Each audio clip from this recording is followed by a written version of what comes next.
Hi, this is Lois Barris, and I'm here with Eric Bruin on Ridgecrest Talk at KZGN-TV. Eric is the president of Desert Valley's Credit Union, but he's here today as another president's hat, as president of the Ridgecrest Chamber of Commerce. Welcome. Thank you, Lois. How long have you been in Ridgecrest? This will be now 10.5 years that I've been part of the community. That's great. And been on the chamber board now for 8 of those years. So that's a job. I was on there way back when. Absolutely a job. So it keeps you busy. And keeping you busy also is you have a family now. Right? I do. Since coming to Ridgecrest, I came here. You came here as a bachelor, right? 27 as a bachelor out of LA, and was recruited to the little $11 million credit union that was waiting to hold on by a thread. And then you had a young lady somewhere back home, right? No, it was actually my family member introduced me to my wife who lived in Boston, Massachusetts. I thought she lived way far away. And she moved from Boston, Massachusetts to the desert and won't leave the desert now. But that's great. The old adage of Ridgecrest gets its teeth into you after, a year they don't, the wife doesn't like it, 2 years they're managing it, 5 years they can't imagine life without it. It's pretty. It's kind of what we did. We were going to just be here a year, and now this is 23. Me and Sharon agreed we were going to stay till the end of this year, and we actually just extended for another 4 years. So that's great. Very happy with being a part of the desert. Love There's being part of the community. something about the people and the community here. It's a passionate community. They can be frustrating, but they're a passionate, wonderful community. And then you have sort of gone through the chairs or done a lot of different positions with the chamber. Correct? Yeah, this is my second term as chairman for the board of directors. My best friend unfortunately left town last August, which is Nathan was my best man and is godfather to my son. Oh, he didn't go too far though. Yeah, he didn't go too far. I went to Bakersfield, but he left me. We had really had a lot of big plans for this year. He got a much better opportunity. He took it, and we, as chair, now we're working on doing a lot of things for the chamber moving forward. And it's my second time around in this role, but 8 years on the board in different roles. Okay. Do you run the meetings also? I run the board meetings, and then we have multiple committees that run the different events. The different events or the different and we've had luncheon meetings. Had different people involved as the interim president or interim CEO over the chamber. Yeah, since Nathan left, you haven't replaced that position. We have not replaced that position as of yet, and so you get to do that too. Between myself and Mr. Jay Chun, who has done a absolutely remarkable job over the last 3 months, while I've been occupied with my regular job. Yeah, funny thing about that. He's been filling in a spectacular fashion, and he's also the chairman of the Economic Outlook Conference, which we're going to talk about in just a little bit. Part of what we're chairing with, and he's done a great job on that too. So. Well, that is such a great event for this town, too. Yeah, it's a great event. And it takes so much planning. It does. It's a lot of planning. 28 years we've been running it. I was going to ask you how long, 28? It's a cooperation between the chamber and the city, but the most important thing about this thing is it is the premier opportunity for us to come together as businesses, the 350-plus chamber members, the community, and spend 4 or 5 hours actually analyzing what we need, what the future is of our community. Last year, for an example, we've had the information on the UAS, and now we've seen the development of Monarch, and we've had conversations about healthcare, and now the development of Protexa. We've had conversations each year about the role that the Navy plays in the economic aspect. And that is a good partnership with you and the Navy, with the Chamber and the Navy, isn't it? It's a good partnership. The Navy tries very hard to be a great partner to the entire community. Mm-hmm. The Chamber and the city have a great symbiotic relationship, and we serve a contract for them and take care of things. We have relationships with the Navy. We have board members that have relationships with different community groups. You have 350 member businesses that are collectively working together towards building a better business environment. And that's pretty much the philosophy behind Chamber of Commerce, to assist those businessmen to bid. And to improve the business environment for the entire community. We want to encourage new businesses. We want to help existing businesses improve, and I have some great insight on that and some things that we're working on with the city that I'd love to share at the end if we have time. Sure.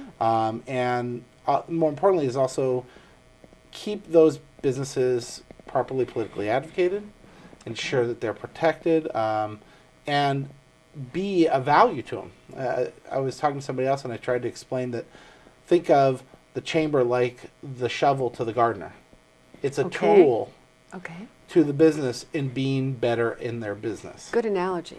And if they have some sort of problem, they could probably come to you and talk. Now, with this community, do I do this or do I do that? Or especially a new business. And use the resources like the business directory or the website. Most people that come to a new community, they use the Chamber of Commerce as a resource to find out what's inside the community. And our business directory and our web listings and what we do in terms of email communication and all of those different tools that we use, those are great opportunities for businesses to take advantage of the marketing tools. That's absolutely true. Yes. We have an electronic sign at the corner that I guarantee you we all probably could repeat what it's said at different times. Yeah. And that's another one of those underutilized tools. Yeah, and companies can put their thing on that. For and nonprofit fee. Groups and one of my nonprofits I know is member also. And we have we also want to look at that and say, okay, if our fee is too much, come talk to us. Let us know what it's going to take, and let us find out how we can put these tools into play. Because first and foremost, the chamber is a nonprofit entity in its own right, and we have to have a certain amount of income to support the staffing and the phone calls and the tools and the events. But in the end, we're really trying to be the best organization. Are you pretty much funded by membership? Yes, very much so. Okay. We have a city contract that was part of the TAB deal several years ago that is an offset for what we do as far as business publicity and information. So when they come in, consumers and or relocates or things like that aren't asking the city for this information. Or taking that from city staff time. They just come over to you and you can tell them all that. Yeah, we provide packets of information. I know that I got something in the mail, I think, when I called up before I moved up here. Oh, absolutely. It's called relocation packet. Right. Used to be this quarter-inch thick stack of paper, which we've very wisely went to digital and can be emailed or sent over and downloaded online, things like that. Oh, that's a good idea. I hadn't thought about that. So we're trying to, and it's funny because all those are little digital tools and relates back to what we're hoping to do in the long term for the chamber. That's wonderful. Well, we're just about ready to go to break. We're going to come back and talk a little bit more about the Outlook Conference and a little bit more about the chamber and what's going on down there. And we'll be back in about 2 minutes with Eric Bruin from the Chamber of Commerce.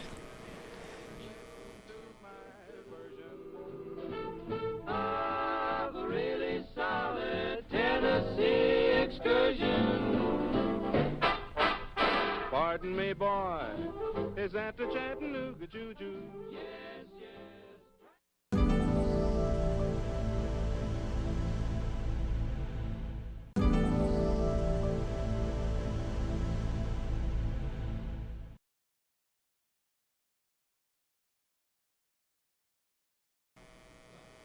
Okay, you're back with Lois Barris, Eric Bruin on KZGN-TV, and we're discussing the Chamber of Commerce and their upcoming Outlook Conference, which is a very big event for Ridgecrest, and it has happened for 28 years, did you say? Yep. February 26th. Business Expo's at 7 a.m. and the conference begins at 8 a.m. And the public is invited? Or? It's a ticketed event. Ticketed event, okay. We have multiple business and corporate sponsors as well as it's a ticket event. Do you have to have tickets before you get there? I believe there will be limited tickets at the door. We encourage people to come and get their tickets so you can plan, in advance. And we have about 450, I think, some odd spots. We've got over 300 attendees already. So you might, if you want to go, you need to go get a ticket. Now's the time to go get your ticket. Go to the chamber? You go to the chamber, Red Rock Books, online through our website. Oh, that's a good idea. There's lots of different places we can get it, but the most effective is call the chamber, go online, and either one of those sources will work. The interesting part about this is that it is a gamut of people that will have influence on Ridgecrest, and you can sit there and listen to them directly, eye to eye. Yeah. So tell us, first of all, you have a conference name or a conference theme, which is Generation X, Y, Z, and Me. Okay, and that means? We're going to be talking about the generational differences and motivations that exist both on the employee level as well as on the consumer level. Okay. We have to recognize that consumers have a different mindset. Greatest generation or greatest generation would be pre-war war veterans, and then you have your baby boomers, X, Y, and then the kind of amalgamation of me and millennials. Okay. That greatest generation, they shop differently than a millennial does. Oh, absolutely. And the X shops differently the way greatest generation does. And they also have different ways that they expect to be treated as an employee and how they treat their employees. Well, that's And true. so we're trying to really kind of expose the idea that there are generational differences in how we both treat an employment side as well as a consumer side. I had a friend who was very upset with a commercial that was on TV, and he called the company to complain about it, and they asked him how old he was, and he told them it wasn't a kid, he was an older guy. And he said, well, I'm real sorry, but that's not the age group that we're looking for. You're not the demographic we're trying to advertise right, to. yeah, so that's some of the things that are important And to it's not know. trying to say rude, it's to say you're not the target audience That's for right. what this advertising is. So it's really interesting. We have a gentleman by the name of Gordon Fowler, who's our featured speaker from Threefold Marketing Communications. Actual marketing guy. Actual This is- marketing guy, Okay. who's going to break down each of the generations and each of their individual character traits. I've heard this gentleman before, and I'm an X, and he said he started and he called the X the latchkey generation, and he broke it all down. And I said, I never thought of the fact that I was one of the first generations that didn't have a cell phone, but had a key to the house. That's And right. I wasn't expected to check in where I was, but I was expected to be Home by at a a certain certain time, time. with a certain level of independence, and with a certain level of responsibility for coming in and out of the home with or without a parent. Right. Gee, Yeah, and I you- wouldn't and you have kinda thought go, of that either. I never would have conceived that age bracket had that. It was also interesting you talked about that generation. X generation has the highest proportion of kids that had divorce. Okay. And what its impact is that they are much tighter and much more acclimated to wanting family-based environment decisions that are at their pace. It's just interesting. He's going to be It an really excellent. is. He's going to be a spectacular speaker on. And he's going to go into all the others and the millennials. Yeah, and the all millennials, the that. Ys, the X's, the greatest Wow. generation, the boomers. So if you have a business, you need to be there. Yeah, it's a Yes, great. okay. I mean, you think about, we hear about generations, but we don't think about what the characteristics of. Exactly. What I know they- that's an age group, not a characteristic group. Yeah, You're thinking, yeah. We don't think that they are going to have certain characteristics as much Right. as they just are defined by age. But for marketing, you need to know that. For marketing, it's absolutely critical, and understanding the psychology of what they're purchasing. And then we have other great speakers. We have Joe Board speaking from the college perspective, and then we also have the Navy will be providing information on where they're going with bringing in the younger generation, what the next generation of their advancements are. And we always want the Navy included because they're such Oh, an economic part absolutely. of our community. And then Yes. our first Captain speaker. Wiley's going to be that speaker. I right? believe it's Captain Wiley and Scott O'Neill. Okay. Both, okay. and then From both two angles, military and the civilian. correct, and Okay. then the founder, Bill Johnson, I think it was. I can't remember the name. With iHub and the development in California's iHub network in terms of the next generation. I'm And sorry, then- but I don't know. I have. iHub is the information hub process that's being built across California, Oh, with that which Inyokern is broadband one of and- the Inyokern is one of the sites to bring education and different resources together. It's a part of a coordinated effort that Eileen Chibley definitely was starting the process of. Okay. And then Ken And Bader. then you're going to have somebody speak about that. Yeah, he'll be speaking about that, and then Ken Bader, who'll be doing a branding, culture, and strategy, how they relate. So that's about 5 or 6 speakers. Yeah, there's 6 different speakers, and then obviously the small pieces, and one of the truly fun pieces we have this year is you talked about who's in the crowd. We have 3 sponsors that have purchased tickets for middle school, high school, and college-age students that will actually be there as part of the conference. They're Well, that's coming great. as And then you can attendees. sit there and talk a little bit about. what Well, the- and when you're talking about generations, you don't relate directly to this is what that generation This is is what they offering. look like, This is what they yes. look like. This is what Right. they're doing. They are on their smartphones during the conference doing these things. You put up a website, they may look at it right then. It's just how their characteristics are. We thought exposing that, and we had sponsors for those tickets, which was great, to bring those people in. And it really kind of also brought the idea of, we're talking about Generation X, Y, Z, and me. You have them in the room.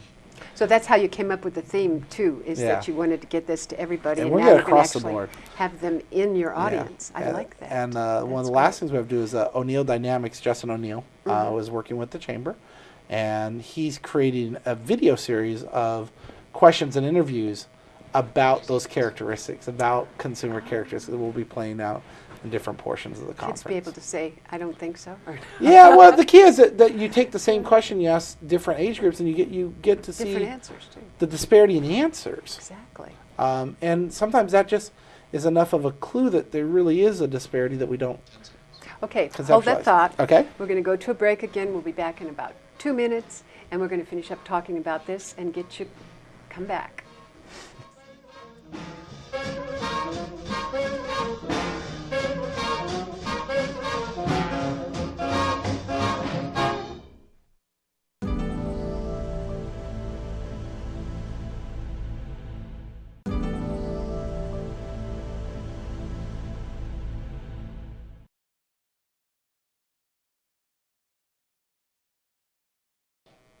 You're back with Lois and Eric, and we're talking about the Ridgecrest Chamber of Commerce and their Outlook Conference.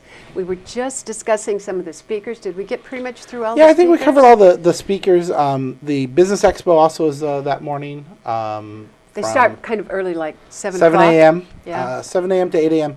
We have about 30 different businesses that are featured. It's time We to have come and- displays from those businesses. absolutely displays, opportunities that maybe where relationships can be built, and then we have they can come in, have a croissant, cup of coffee, talk to the businesses before the conference gets going. Well, that's neat. So this is kind of a wandering around. Yeah, it's sort around of- the edge of the conference area. and Okay, then in you the same room then. Same room, and you can Okay. speak with them during the breaks as well. And Oh, things that's like good. that, so. That's Some good. people put static displays, some people bring equipment displays, different things. Oh, that'd be so. fun. Yeah, I've seen them before, but I haven't seen them lately because the technology is getting so far past so It's- quickly. And it's interesting to Yeah. watch the different displays because you can tell the ones that are just starting or the ones that are, really They've been more in of a while been and- doing it for a while or things like that. So Right. Navy has a huge display. It's always wonderful to see all Oh, it is. They all usually the have different things great that are coming. Yeah. And you have, so you start at 8. Start at And you 8. begin the speakers at Yeah, that there's time. we'll have brief introductions, things like that, and then the speakers start, and the lineup goes all the way until about 12:30. We expect. Used to so. way back in the olden days, it was like an all-day thing. It's This is a half it's day a half now? day. We'll Okay. try to get everyone out by 12:30, between 12:30 and 1. It was kind of difficult for businesses that their head people to leave for Yeah, the whole day. it's hard because but, because we don't want just a single manager. We really want the manager. We want the assistant manager. We want the clerk. We want, you talk about generations and understanding it. You can tell a manager all they want about what the consumer is going to need, but if they're not the person interacting with the consumer, correct. it's ensuring that message gets translated. So we'd love to see the participation across the board. Oh, that'd be great. So then Especially- it needs to be like a half day, or you could just disband their business Yeah, for it the makes day. it very difficult for It'd the be day, difficult for especially smaller for the smaller business. ones. Yeah, very right. difficult for the smaller ones. So then you'll have your speeches. First of all, you're going to go in, you're going to have a cup of coffee, a croissant, something, and wander around and look at some of the members. Yep, Uh, most of them are all members, displays. chamber members. And you don't have to be a member to No, attend. no, absolutely not. We would love to have you come out and see what the chamber does and really see the value of what this conference is. We've run this conference Exactly. like I If you said, get there and see what they'll do for you. 28 it would be- years. This is the premier one conference that we have each year that This really is a premier event for town. that really also. dives into the economic aspect. We've had economists come. We've had featured speakers. We've had different. Last year, Chip Yates did his modified TED Talk, which was great. And we talked a lot about UAS last year and about where those technologies were going. And a year later, we see Monarch, starting to In go business. the direction it's going. So, Yes. That's great. it's a great opportunity to see where things build. So. That's true, and we're doing a lot of that here in town or in the valley. Certainly trying, So and that's great. definitely the chamber hopes to be a strong partner in that for everyone. So. And you want to, like you said, you want to be a partner. You want to be able to help. And Partner, that's what- advocate, supporter, which one of the things I touched on earlier, but we didn't get a chance to talk about was the chamber supported through the TAB funds. Okay, now the tab is. The tax allocation bond Right. dollars that were approved back in, I believe, 2012, and finally dispersed around February 14 last year. These were the funds that helped get our roads underway. These are the funds that helped provide some stimulation to the Monarch and Protexia projects. They're going to be doing park improvements. It was a very important, It was a good bunch of money too. It was a good bunch of money the city It needed. took a while to get it, but when we got it, it was Yeah. there. But now there's more, and you guys are sort of well, there's managing $350,000 from the tab, which was put aside for small business development grants. And working with the city and Mr. Parsons, the chamber is in the process of developing a small business grant program that we hope to have out sometime next 3 to 6 months, which would allow a small business to put up a small portion of what would be their commitment in exchange for capital-based improvement dollars. You need to do paving on your property. You need to change your sign that's been broken down or dilapidated. Mm-hmm. You need to rebuild your computer infrastructure. You need to connect to Digital 395. These are the types of things that we can infuse And into that local business owner out there in town can come to you guys. They'll come to the chamber, and the chamber will act as the administrator for. You'll help them, funds. right? I think we're gonna have more of an overview and administration helping them What probably they with need to samples do. as far as where they need to go, what their Okay. business plan is, what the costs are, how they're going to make that work. And it's something we're really excited about because the bottom line is we know there are many small businesses out there that need that small capital infusion to make a larger leap. I mean, when you talk about like Digital 395, being able to connect to that, how much it could substantially change a business Oh, aspect. absolutely. That would be awesome. Yeah. And is that going to be available? We're working on it right now. The funds we know are there. Mr. Parsons' work is allowing us to take the admin role, and we're building it now. So the program hopefully in the next 30 to 60 days. Wow. No, I said 3 to 6 months. Sorry. With our staff, so we hope 90 get to there. 100 something. Yeah, That's 60 to not that 180. far when you think Well, we're about how working hard on it it was right to now. get those funds. Yeah, And and then we want now to you're we want a good program. We within don't want to just sight of using them. We don't want to just do it, and Oh. and we want to have a good program. And you want to make it good for the business Yep. owner too. And So- then just since we're talking about chamber, let me just throw out one more thing, which is I should know the date off the top of my head as the chair, but I don't. But April Follies is coming right around the corner. Oh, that's right. Please don't forget to come out to the fairgrounds. We got to and support them. see That's our- one of their major fundraisers. See our great event. It is once again shaping up to be a great night. But we have a big change this year. What is it? We are running a Friday and a Saturday night show. Ah, Instead of running the love earlier show on that. Saturday, we're actually running a Friday night show and a Saturday show. oh, that's cool. I was in So- those ones. About 4 times. They I were did so fun. did it 7 times and Yeah. happily retired now. We make fools of ourselves for money, but it's so fun. Yeah, It's just really great. exciting. Since we're talking about chamber things, Yeah, it's we just our have it's a our little bit second of time, largest. so be sure exactly. throw it out. Second largest fundraiser we do each year, and it's absolutely one of the greatest networking events that we've put together It's as a community. perfect. And then we need to one more time go over the date and the time for your economic outlook. February conference. 28th. 28th? I thought it was 26th. 26th. Sorry. 26th. Okay. 28th is a Saturday. That's right. There you go. 26th at 7 o'clock in 7 the morning. a.m. until roughly 12:30, 1 p.m. You'll get breakfast or There'll coffee be breakfast, and croissants snacks, and- and plenty of speakers. Tickets available at the Chamber of Commerce. Wonderful. And come out and find out about X, Y, Z, and me. and find out what generation you're going to sell to. And what generation you are. You might There be you surprised. go. That could be interesting. Thank you so much for Thank you, coming. Lois. I Thank you, appreciate it. KZGN. We're going to be out of here.